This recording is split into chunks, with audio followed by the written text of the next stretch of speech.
There's a variety of things that U.S. diplomats do, and that's really not appreciated. We always have the idea of diplomats in conferences at the UN because that's what TV brings us. But if you lose your wallet in a subway in Milano, a diplomat is your best friend. If you have a trade negotiation that you're having trouble with, a diplomat is your best friend. If you are, as a government, worried about another country's nuclear armaments being built secretly, a diplomat is your best friend to negotiate an agreement. So there are many, many things they do, but essentially we're there for a couple of very important reasons. To represent the United States and its citizens, very important. Citizens are given high priority. Secondly, we are there to protect American interests, both security interests and economic interests.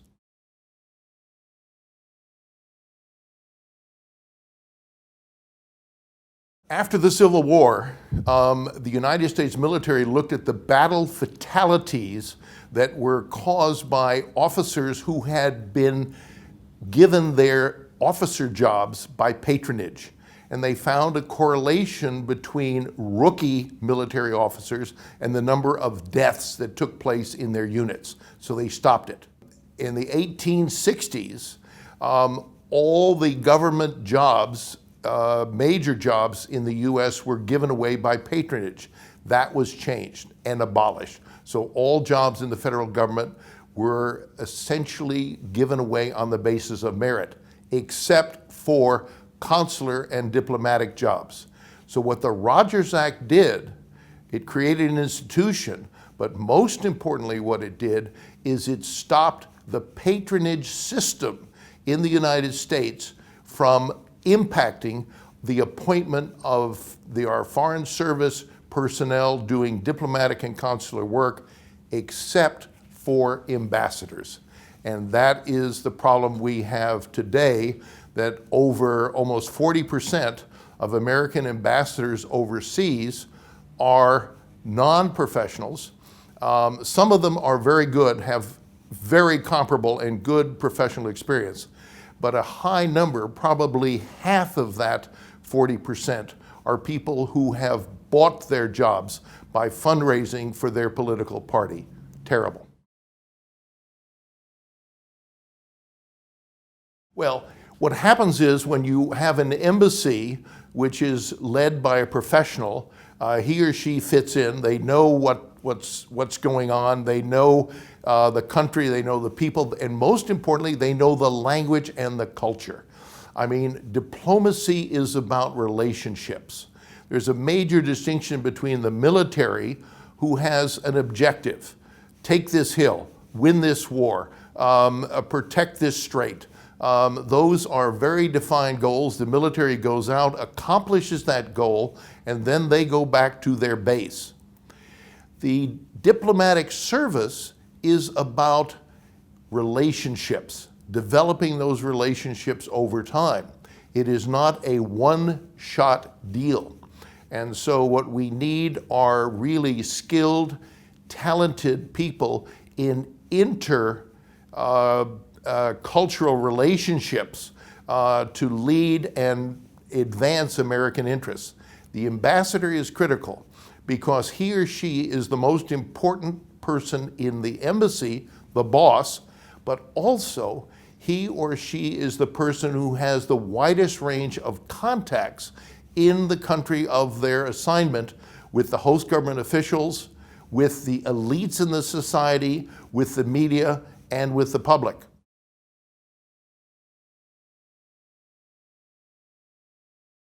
It absolutely is. We are faced with a situation where we have two major diplomatic battles going on. One over Ukraine with the Russians, another one in the Middle East with the rise of this terrible new state, so-called state, ISIS, and we do not have qualified professionals. NATO embassies, as an example, more than half of the NATO embassies are staffed by first-time rookie ambassadors. Some of them are good, but many of them are people who have purchased their ambassadorships by their political fundraising, not giving money, but raising funds for the candidate. The going price is about $2 million. If you raise $2 million for a presidential campaign, that qualifies you for an embassy in Europe. The Russians have in only 3 of their NATO capitals a non-professional diplomat. Their diplomats are people who speak the local languages, probably have had 1 or 2 assignments in the country, know the culture, know the politics, know the people. We're sending people who are great Americans, very successful in producing soap operas in Hollywood or in running hotel chains, but they are not qualified to represent and lead American interests in frontline countries in our diplomatic confrontation with Russia.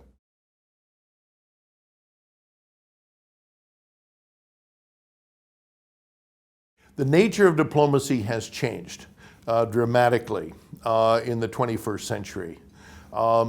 A substantial number, probably 20% of the Foreign Service people today are serving in dramatic hardship posts abroad, in a number of cases without their families. This is a very tough frontline assignment. Secretary Colin Powell talked about the Foreign Service as America's first line of defense. We are everywhere. We are throughout the world representing the United States, reporting on what's going on, and protecting American citizens and American interests.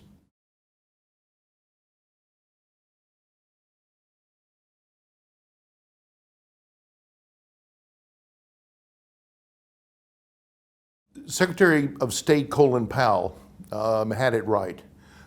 He said that American diplomats are the first line of defense for this country.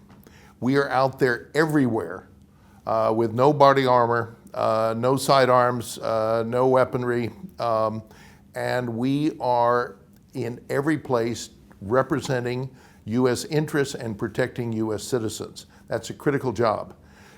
We are going to increasingly dangerous places these days. Afghanistan, what are called PRTs, frontline posts, where we run diplomatic programs alongside the military in battle zones. Our USAID, who are diplomats, who are providing assistance, much needed assistance, not only in the traditional way of teaching people how to grow better crops. Today, we have USAID assistance people in the field helping local governments develop better structures for good governance and no corruption in their local institutions. So the role has morphed in the 21st century in a very dramatic way than it was during the Cold War period, when we had a single enemy and the hostilities were confined to proxy wars around the world. Now, with the threat of terrorism, with the advent of threatening terrorist weapons, car bombs, suicide vests, whatever, the threat is very real, and American diplomats are out there on the line, relatively unprotected.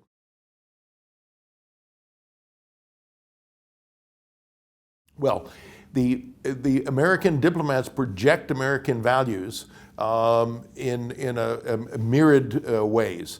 The key thing is to adjust what the message is for the situation at hand. Clearly, representing American interests and explaining American positions in Germany is a very different situation than presenting them in Saudi Arabia or in Kuwait. So this is why we need professionals doing these jobs who are skilled at intercultural communications. This is a job in which this is a job for people with great experience and great intercultural skills, most importantly, language.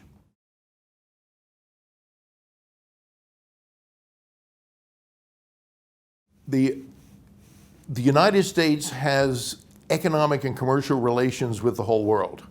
And the embassy's economic and commercial sections are essentially the guys with the oil cans. They're there to smooth the relationships, to work on agreements when there are problems, and to identify for American investment opportunities in the world. So, and also to help foreign nationals in other countries who wish to invest in the United States. So it's really a facilitative, lawyer-like job in which the United States diplomats are representing U.S. business, investment, commercial, and service interests in this country.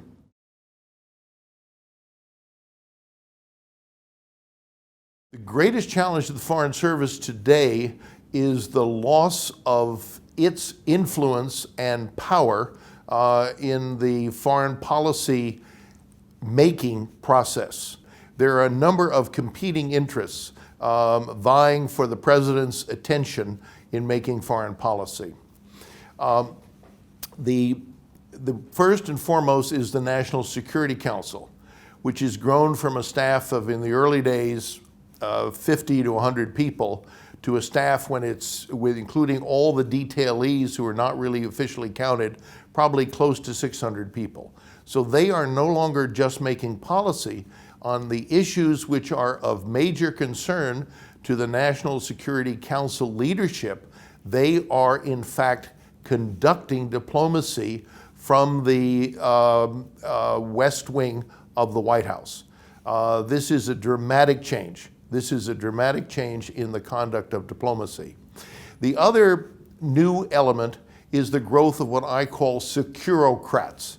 These are non-career individuals, knowledgeable about foreign affairs, but who are aligned politically and have mentors in the political process who come into state, defense, and other agencies in increasing numbers and are now filling major policy jobs in the State Department based on their political connections and their political loyalties, and they switch back and forth to parties. So when the election goes against them, they retire to the Brookings or Heritage Foundation and continue working in their areas of subject interest. When their party is in power, they scramble around to find jobs.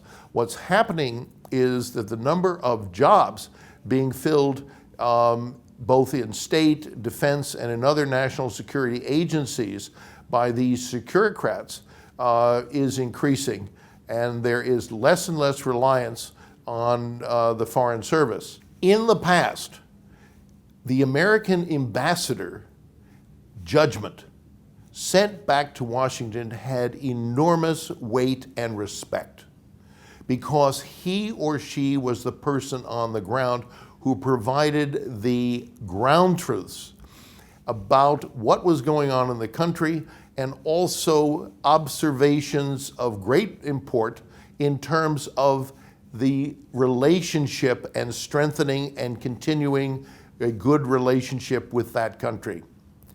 That today is no longer important, sadly.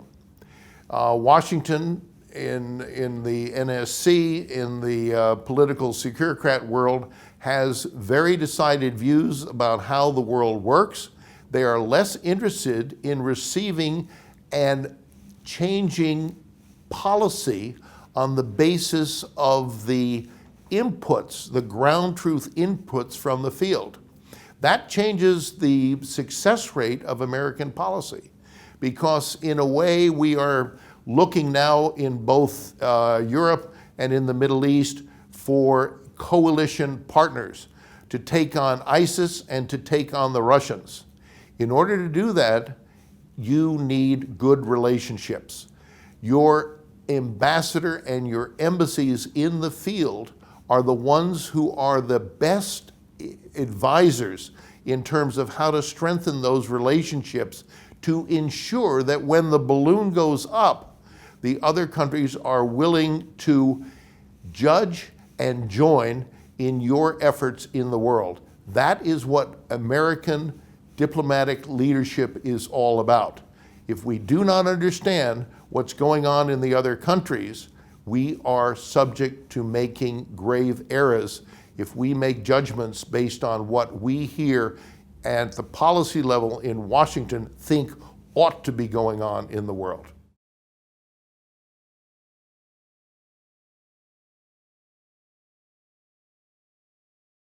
What's going on is that the situations are becoming extremely complicated throughout the world.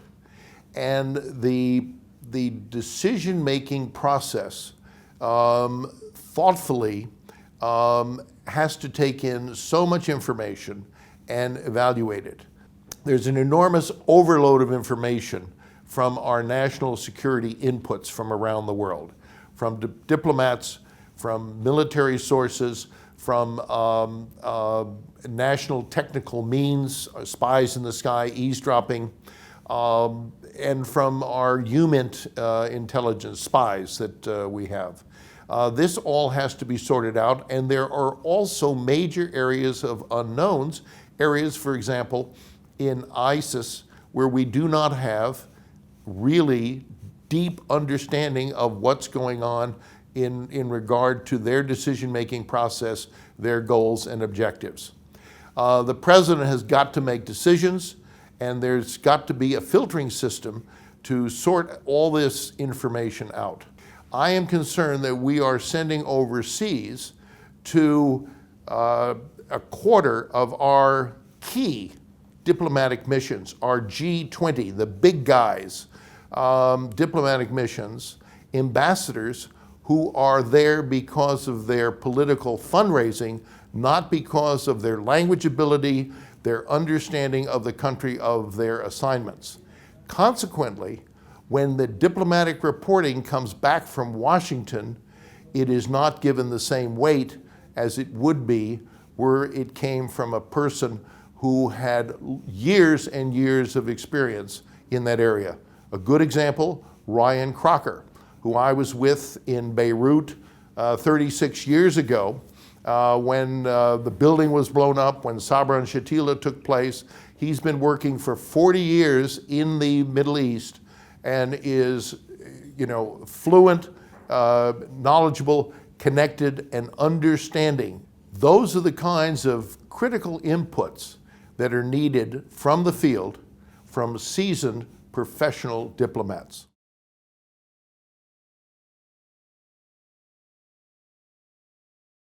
American foreign policy is directed by the President of the United States. And the election of a peanut farmer, Jimmy Carter, was a dramatic shift in American foreign policy.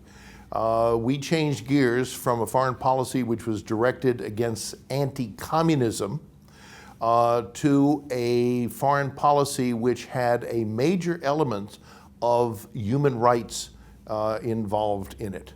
Based on the failures of American foreign policy in Chile, where the CIA and others participated in a coup against a democratically elected government, in the fall of Vietnam, where American support for authoritarian, brutal generals who were running the country, but were out of touch with their people, but they passed our test, which was they were anti-communists. Carter was convinced that that was the wrong route to do. Carter was convinced that that was the wrong route to follow, and that America had to support those countries who treated their citizens well, and to distance ourselves from those countries who violated the human rights of their own citizens. That was a no-no. When I joined the diplomatic corps in 1965, diplomats did not involve themselves in the internal affairs of other countries.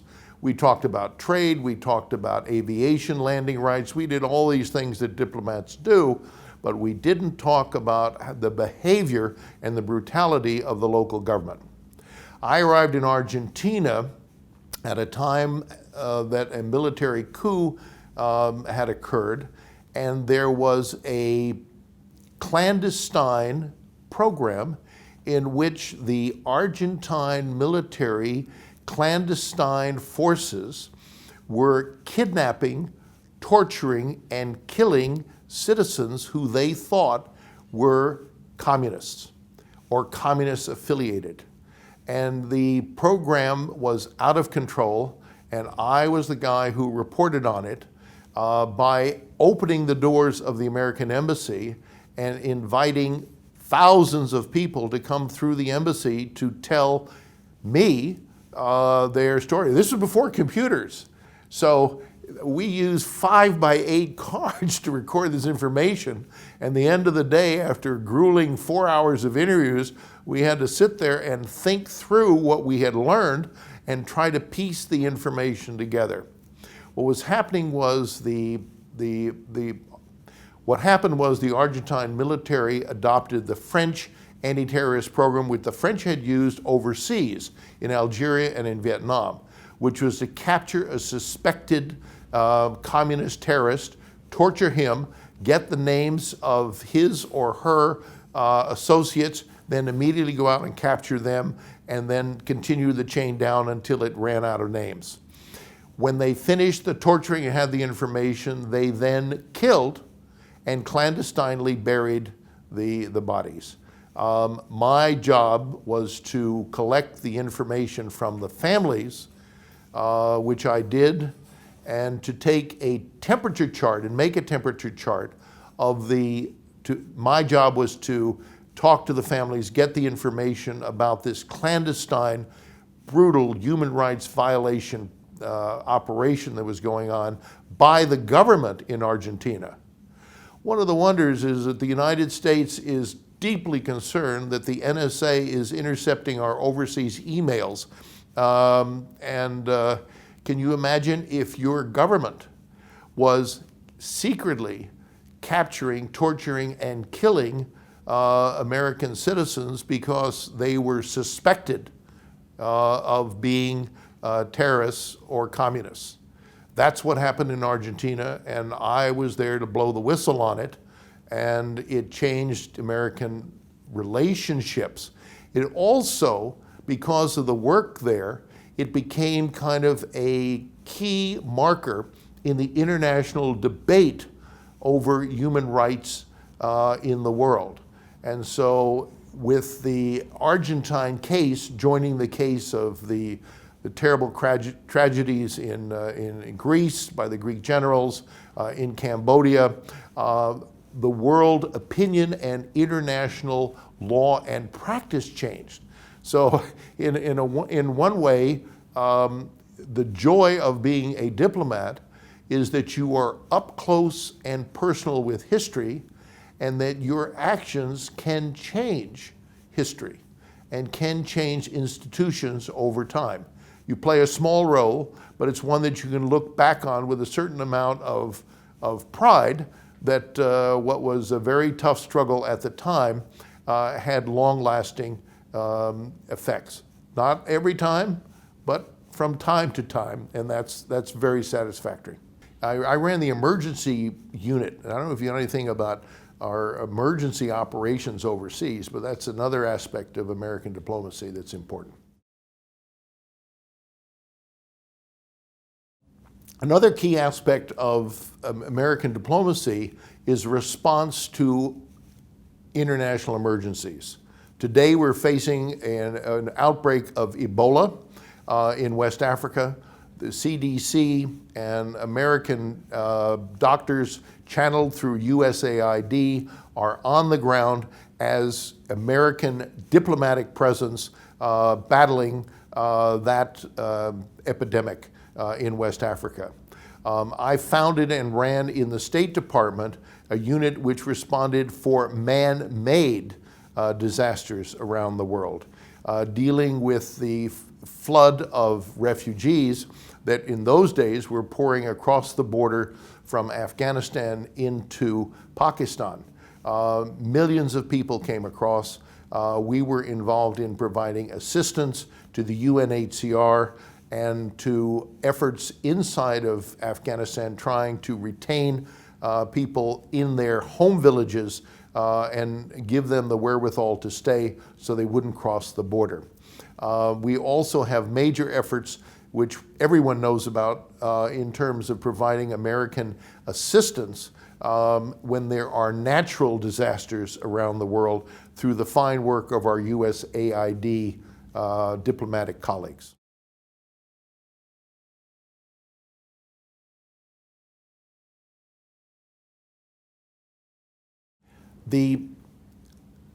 Everyone knew that there were disappearances going on in Argentina, but it was street-level gossip. What my interview program was a sampling. We didn't realize at the time, but it was a scientific sampling of the program, the clandestine, horrendous human rights violative program of the government.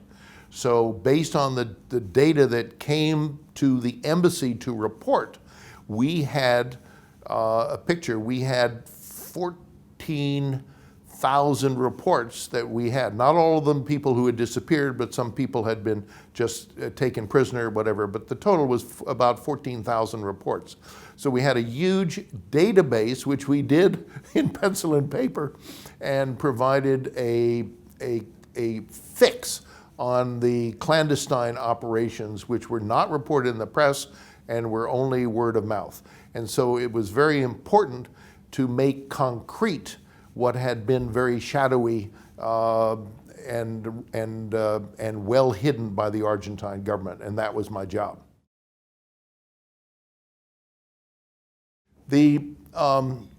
Whenever my work was received in very different ways.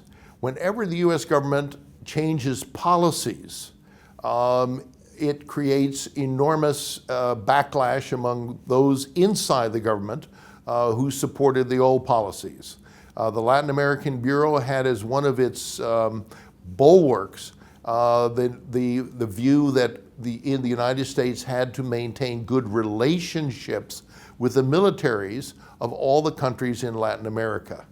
And what the Argentine human rights violation pointed to was that the Argentine military no longer warranted any support by the United States government. That policy was instituted, and I was the guy on the ground. I was the guy in the dirt, collecting the information, sending it back to Washington, and it was in Washington that those policy fights were made. And there was a major fight between those who felt we needed to maintain good working relations with the Argentine military and those who felt we needed to cut all ties with the Argentine military, who were the rulers of the country.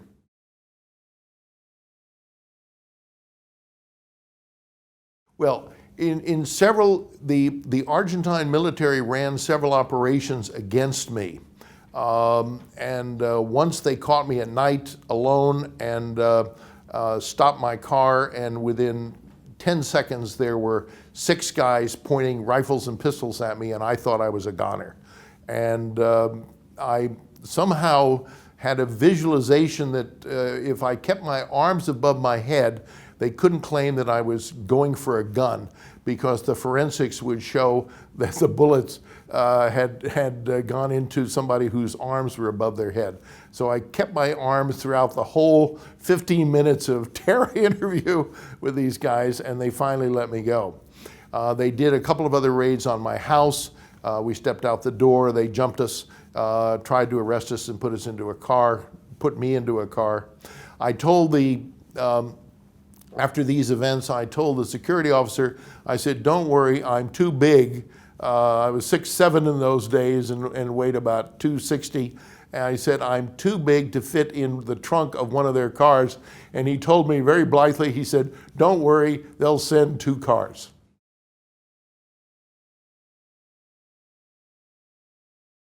Absolutely.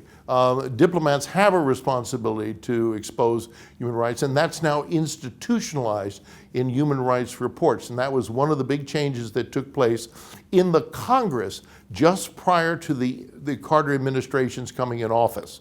So what happened is that Carter's human rights policy change really reflected a change in sentiment in the United States academia, in Congress, and in other foreign policy groups, that the old policy of a Cold War fight was insufficient to support that view. Was that the old view of battling godless communism every place was an insufficient basis for America's foreign policy in those days.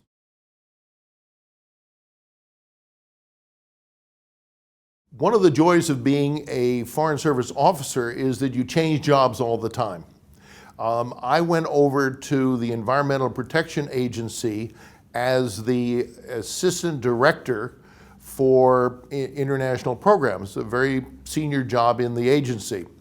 At that time, 2 scientists at the University of Caltech discovered in an experiment done in a snare drum size pressure containment that ozone in the upper atmosphere would be destroyed by chlorofluorocarbon chemicals.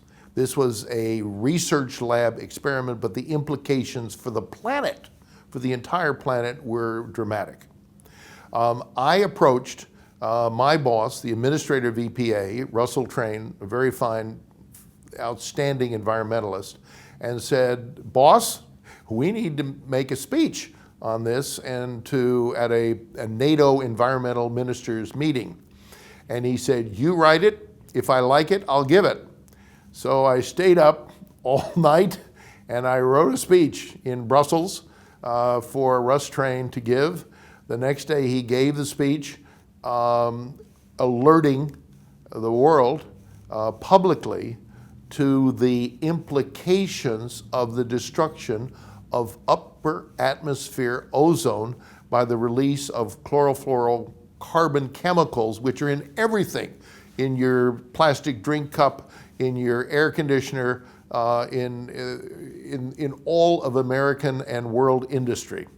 It made the front page of most serious newspapers in the world, but made Washington really angry because, once again, Russ Train had gone off the reservation with no clearance and no agreement to surface this issue, but we put it on the front page.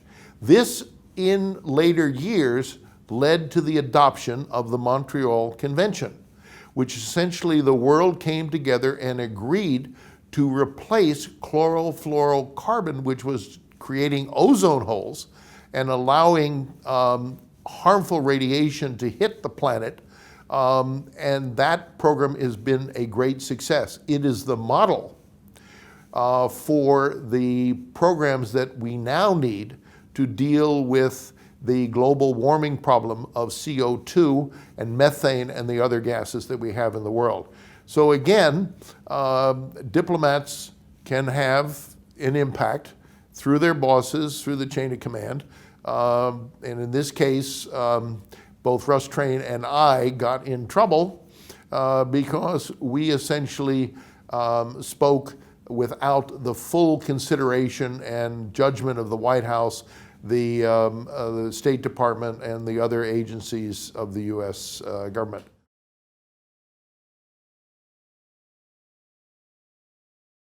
Ed Perkins is a hero.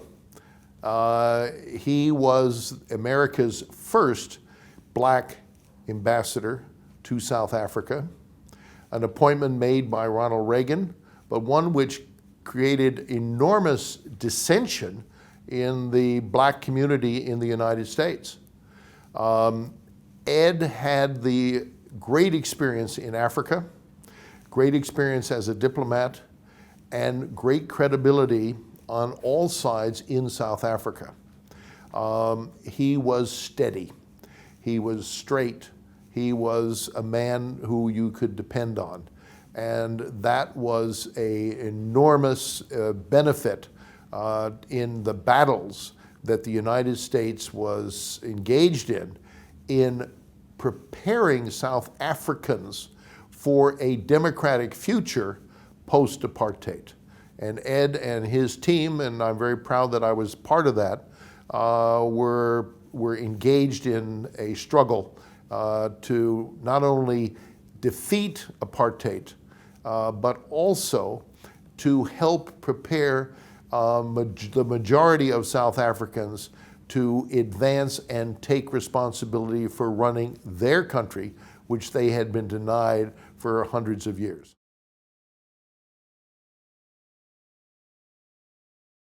Diplomacy is about relationships, and Ed Perkins' style, his ability to project thoughtful, smart, steadiness is critical.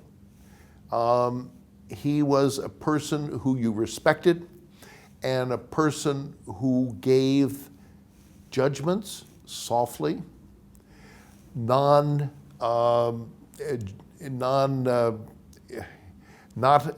he was a person who gave judgments smartly and in a non-hostile way. Therefore, his advice and communications and viewpoints were received by all sides. He was the ideal American professional ambassador for those days. And he was, as a Black American, a clear representation of the diversity of this nation, this successful nation, to the people of South Africa.